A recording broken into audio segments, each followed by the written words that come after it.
প্রতিদিন সে যত্ন করে গাছগুলোতে জল দিত আর সার দিত। এক সকালে সে দেখে অনেক পেয়ারা টুকরো টুকরো খাওয়া। কৃষক অবাক হয়ে ভাবল, কে এমন করছে? পরের দিন গাছের আড়ালে লুকিয়ে থাকল কৃষক। তখন সে দেখে এক দুষ্টু টিয়া পাখি পেয়ারা টুকরে খাচ্ছে। কৃষক রাগে চিৎকার করে বলল, এই দুষ্টু টিয়া, আমার সব পেয়ারা শেষ করে দিচ্ছিস? টিয়াটা ভয়ে উড়ে গেল দূরে। পরের দিন আবার এলো টিয়া। একটা পেয়ারা খেয়ে কৃষকের সামনে একটা সুন্দর পালক রেখে গেল। কৃষক হাসল, ভাবল, ওরও তো খিদে লাগে। তারপর থেকে টিয়ার জন্য প্রতিদিন এক দুটো পেয়ারা আলাদা করে রাখত। সন্ধ্যায় টিয়াটা গাছে বসে ডাকত, কৃষক ভাই ধন্যবাদ। কচ্ছপকে দেখে হাসল, তুই এত ধীরে চলিস, আমার সাথে দৌড়ে জিতবি? কচ্ছপ শান্তভাবে বলল, চেষ্টা করলে কিছুই অসম্ভব না। দৌড় শুরু হলো। খরগোশ দ্রুত এগিয়ে গিয়ে ভাবল, এই কচ্ছপ তো অনেক পিছে, একটু ঘুমায়। সে ঘুমিয়ে পড়ল। আর ধীরে ধীরে কচ্ছপ এগোতে লাগলো। এক পা করে শেষ লাইনে পৌঁছে গেল।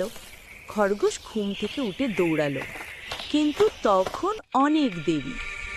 শেষে কচ্ছপই জিতল। জঙ্গলের ধারে ছোট্ট এক গ্রামে থাকত এক বেজি। সে ছিল খুবই সাহসী, কিন্তু দুষ্টু ছিল না। একদিন গ্রামের বাড়ির আঙিনায় ঢুকে পড়ল একটা বড় সাপ। সবাই চিৎকার করে পালিয়ে গেল, কিন্তু বেজিটা থামল না।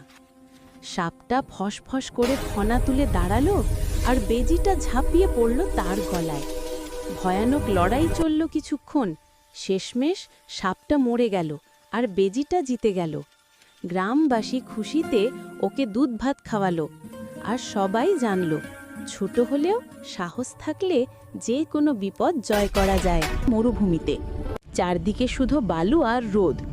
প্রতিদিন সে হাঁটত, খুঁজত পানি আর খাবার।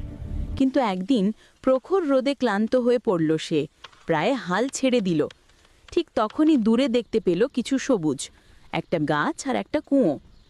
সাহস নিয়ে কামাল ধীরে ধীরে এগিয়ে চলল, বালির ঢিবি পেরিয়ে সূর্যাস্তের দিকে। শেষে সে পৌঁছল কুঁয়োর পাশে, ঠান্ডা পানি খেল আর ছায়ায় বিশ্রাম নিল।